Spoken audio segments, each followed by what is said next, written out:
সুস্থ থাকতে হলে প্রতিদিন অন্তত ৮ থেকে ১০ গ্লাস পানি খেতেই হবে। এই কথা কি আসলেই সত্য? উত্তর হলো না।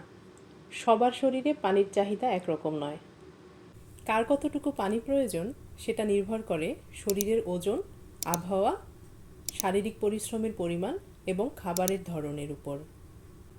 প্রয়োজনের অতিরিক্ত পানি খেলে রক্তে সোডিয়ামের পরিমাণ কমে যাওয়া, মাথা ব্যথা, বমি বমি ভাব, শরীর ফোলা এবং কিডনি ও হৃৎপিণ্ডের উপরে অতিরিক্ত চাপ সৃষ্টি হতে পারে।